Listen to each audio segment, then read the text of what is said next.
Hello everybody, my name is Joshua and I'd like to welcome you back to another episode of Coffee, Cats, and King, where we discuss books, both new and old. I will share with you pictures of my cats and make you wish they were your cats. And I will drink enough coffee for me and everybody watching. So, I am prepared today. I hope you are, as I'm here with my TBR for the month of April. Mug today is from Famous Anthony's. It's a local place here that Paige and I are very fond of for breakfast dates. My shirt, it's really cool and I wanted to show off. Skeleton with a Hanya mask. And before we get into any of the books, I'm going to give you cat footage. So,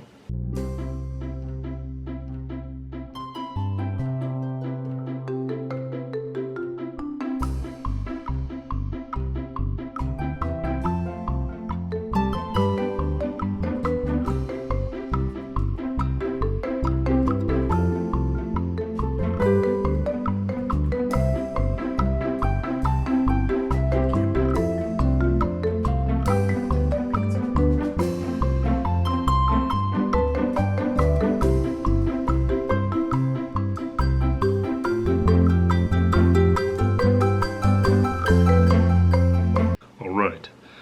Now, as I said, April TBR today. I'm setting it up the exact same way I have been. 4 audiobooks, 5 ebooks, 6 physical books. This has been working well for me. It's giving me time at the end of the month to still pick a few that are not on the list, which I enjoy. But it gives you guys 15 books to sort of look forward to on these videos.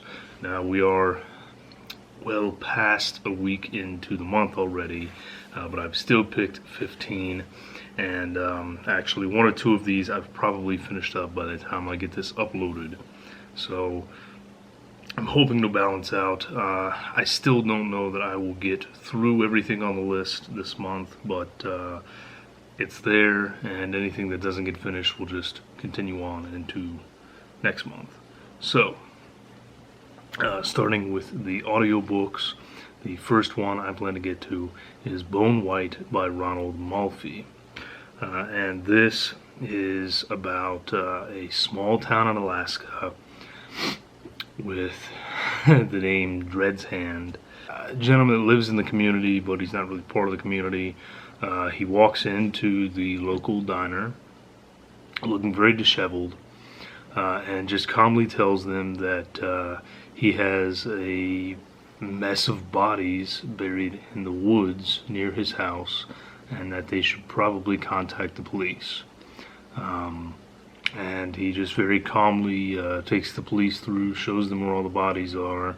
They eventually make it to his house, where in the basement they find this awful thing stuck in a trunk, and he tells the policeman, that thing in the trunk, that's me. As these people start checking into it more, they realize that this is not the first time something like this has happened in Dread's Hand.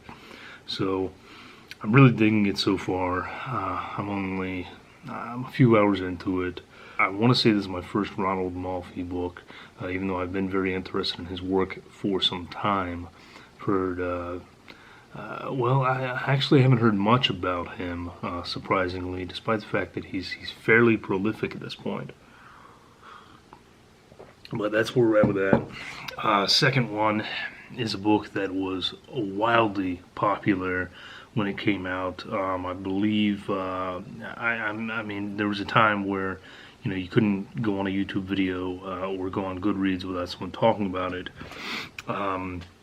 This is Alice Feeney's Daisy Darker, and I personally maybe wouldn't have gone for this book, but I was somewhat interested.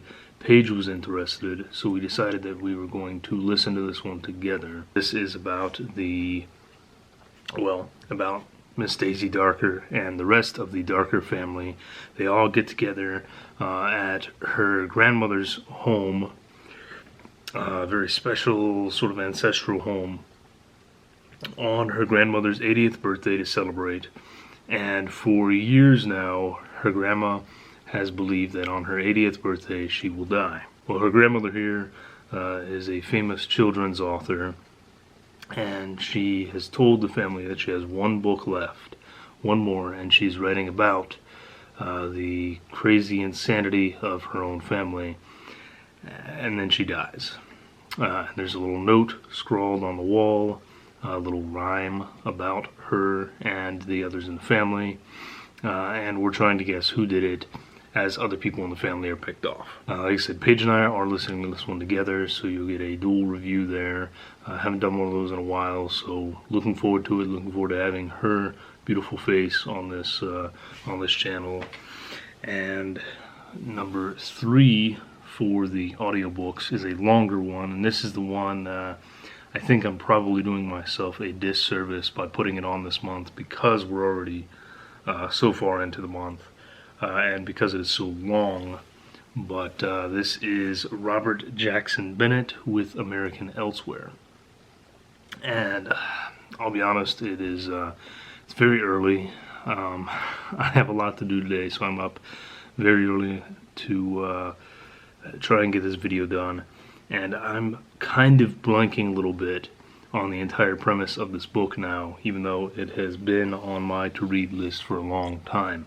I would like to say that it's one of those, sort of idyllic, perfect towns that someone moves into and quickly realizes that there's a lot of bad juju going on, behind closed curtains. I don't know that it's a harvest home so much as it is, a more supernatural thing going on. But I have heard excellent things about this book through the years, and I've just never had a chance to pick it up. The audiobook is quite long. I think it's something like 22 hours, whereas a lot of these, might take 10 or 12 hours to finish. So I think it's going to push me behind on the audiobooks, but again, it's one that's been on my list for a while, and I kind of just want to get to it and read it, And then to finish out the month, as far as audiobooks go, I'm excited to get the opportunity to listen to S.A. Barnes' Dead Silence. This is another one that was very popular when it came out. Everyone was talking about it. This is, of course, a science fiction horror. I believe it takes place on a derelict ship, spaceship, and some sort of virus gets out. There's a killer, and we don't get a lot of good science fiction horror, which is a shame, because oftentimes science fiction is a very scary thing on its own, and you really don't have to do much to make it horror as well. This was a case where it came out, I really wanted to read it, and the hardcover was like $25, and I just can't justify that. So thankfully I have a subscription to Scribd, and they have the audiobook on there as of the end of the month. So I'm gonna throw it on there and finally get to listen to Dead Silence. A little sip of coffee here and we'll continue. Alright, ebooks are going to be very exciting this month as well. First up on the ebooks is one that admittedly I have finished at this point, but it was the first on my list of ebooks for the month. This is Hellhound by Ken Greenhall. Now this book has recently sort of come back out of obscurity and into the public eye, if you will. As I understand it, there is a movie based off of it, and based off of my reading of this, I am certainly going to be checking out the movie, see how it sizes up, although I highly doubt that it does. And this one immediately caught my eye because about half of the book is told from the point of view of Baxter the Bull Terrier, and Bull Terriers happen to be just about my favorite dog breed, and one that I would love to own in the future. Baxter is a dog that is just a little too intelligent for his own good, He understands that life is all about getting ahead and moving up, if you will, and he is not afraid to cause an accident or to make sure that his place in life consistently gets better. Actually, I already finished this one and I enjoyed it immensely. For those that haven't experienced that animal point of view, it can be done very well or very poorly. In this case, Ken Greenhall does it very well, and this is one that I'm highly going to suggest, and I will talk about it, of course, later on in the month in my wrap-up. Now, the second ebook, I was given a copy by Booksprout, so thank you to Booksprout and to the author on this one.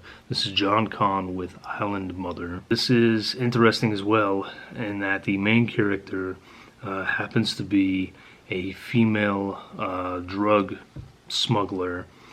In particular, her boyfriend slash business partner produces meth and then sends her out to distribute it, whether she wants to or not. She has this sort of tragic backstory, of course, ends up in a rough crowd, and through some means decides that she's going to get away from it all. Hawaii, of course, comes to mind, because I think for a lot of us, when we want some peace and quiet for once in life, Hawaii seems to be the thing that pops into our head, for us in the U.S. anyway. And so she decides she's going to move to Hawaii. She does, and she very thankfully ends up with a job at this very peaceful and private resort.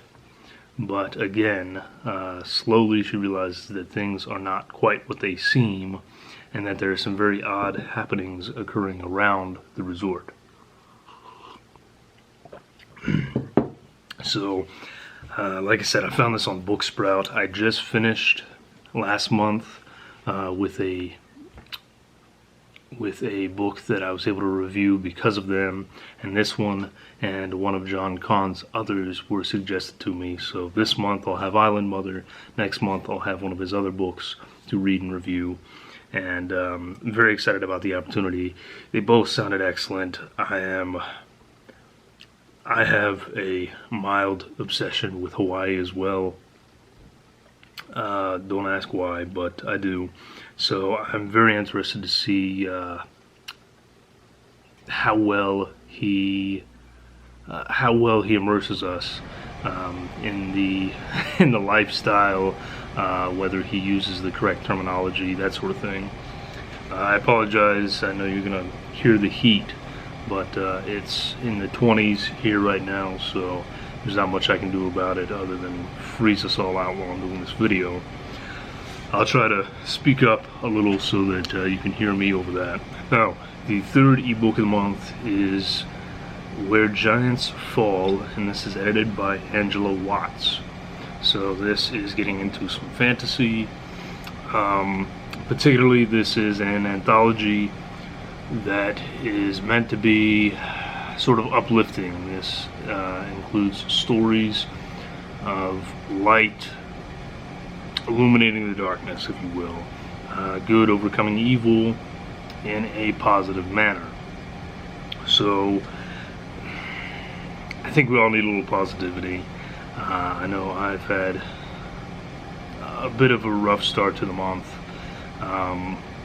maybe even a bit of a rough start to the year, so I know I need some positivity right now, and I've kind of been wanting to pick up a little more fantasy, get back into that for personal reasons as well, because I'm in the process of writing a fantasy and I need to be reading some of that in order to write it properly. So I'm hoping that this will help get me back on track with that as well. And it just the title of this one caught my eye really more than anything. Then it had a nice cover and a positive message, so what's not to like about it, right? Now,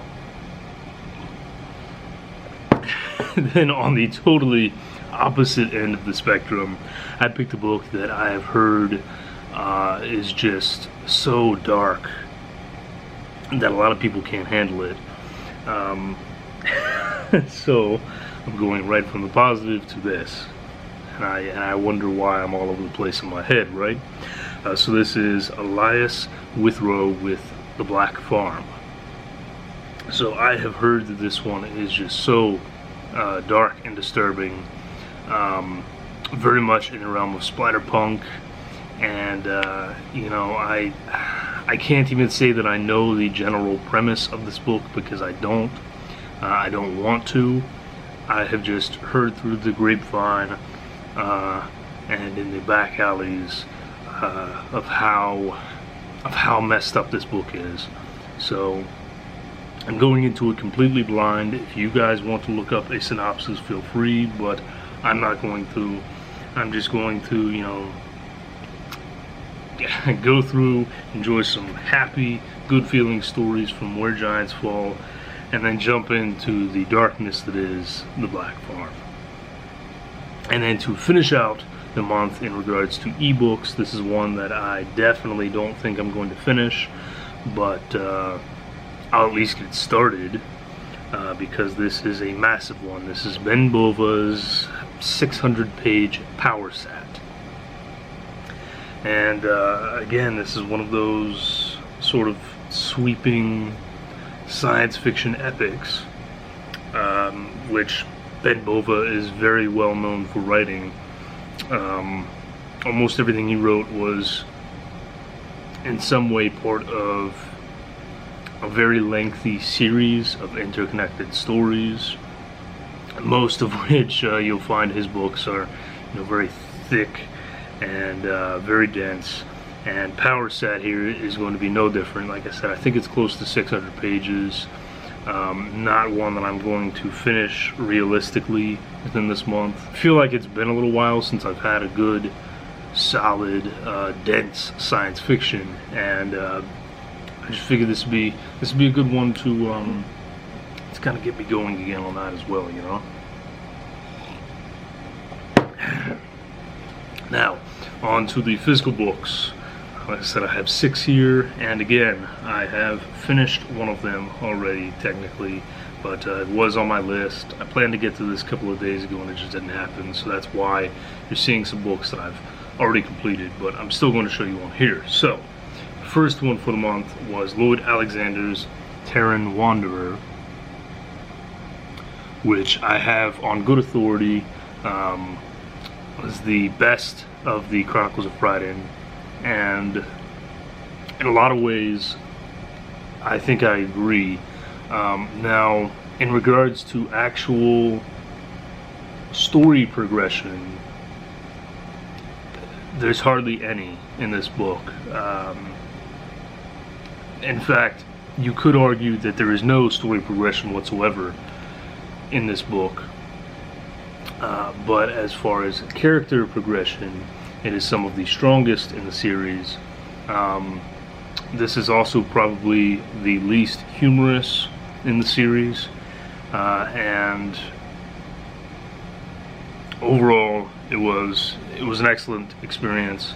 Really brought me back from the major letdown that was the third book.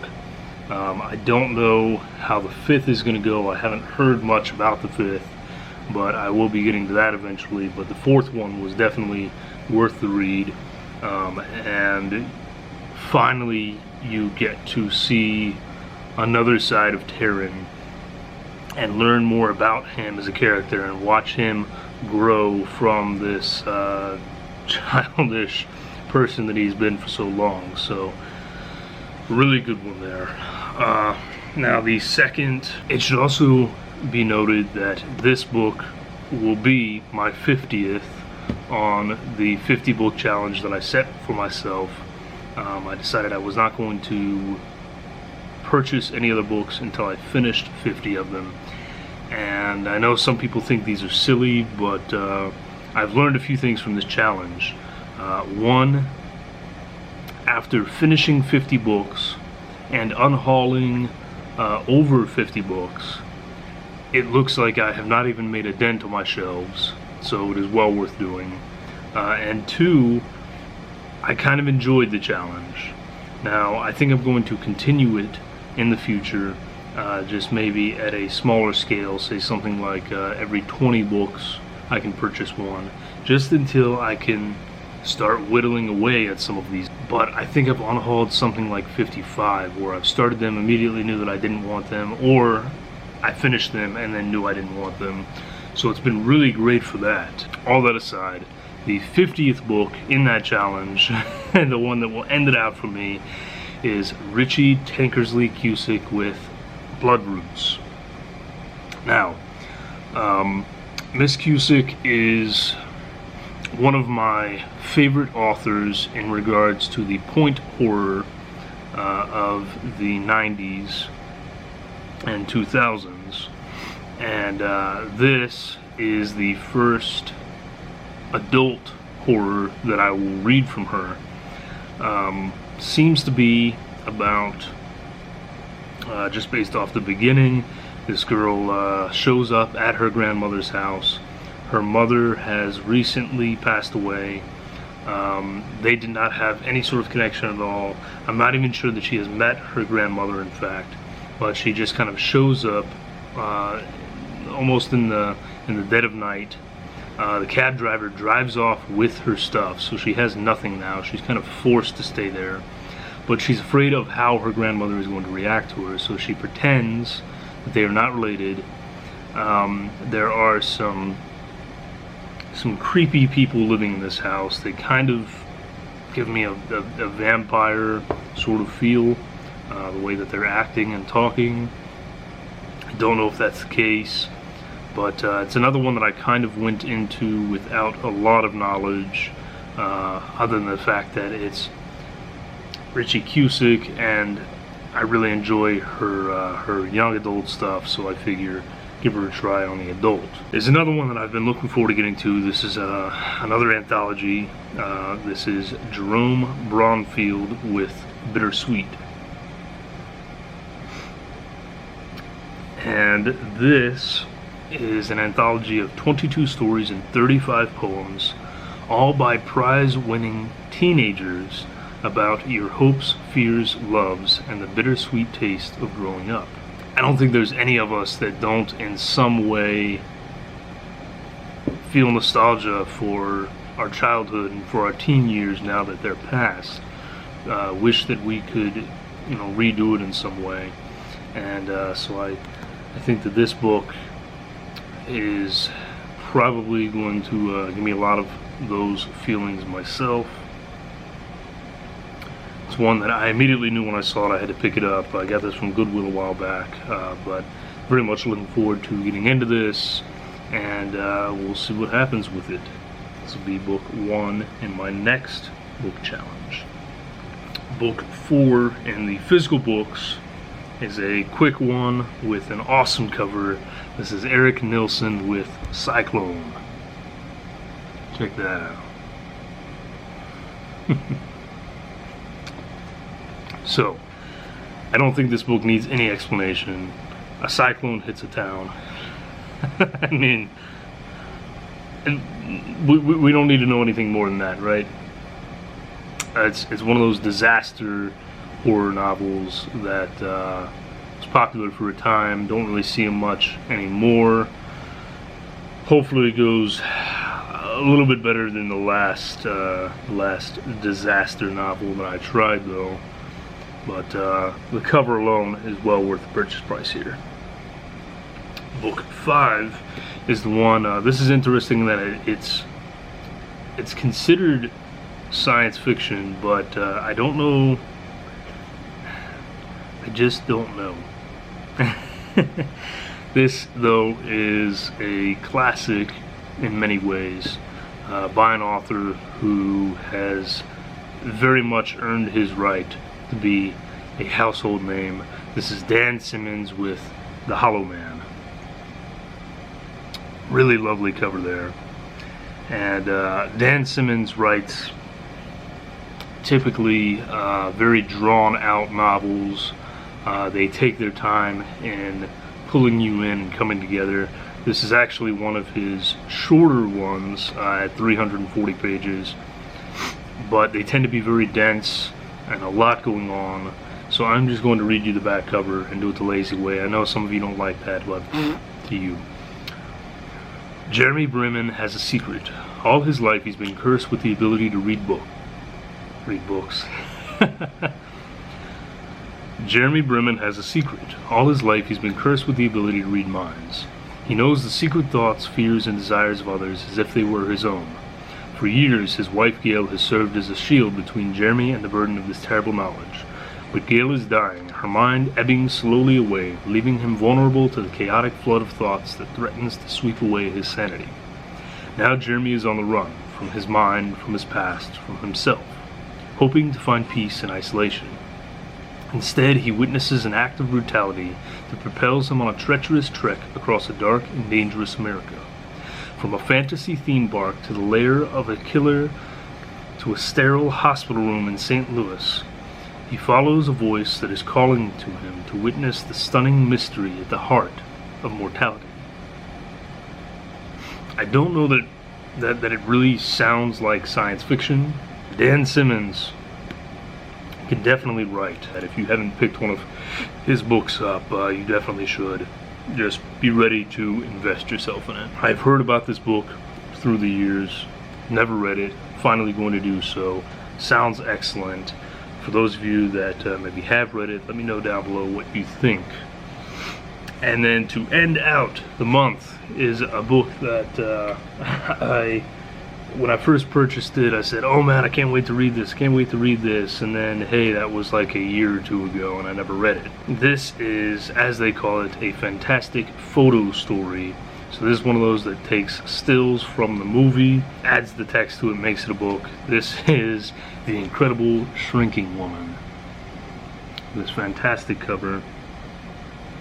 And yes, it's still in plastic. I found it like this. It's a first print from '81. In stellar condition, and this one is just really cool. These books, I feel like you don't see these as often anymore. It's all set up for the movie as you go through, you know. So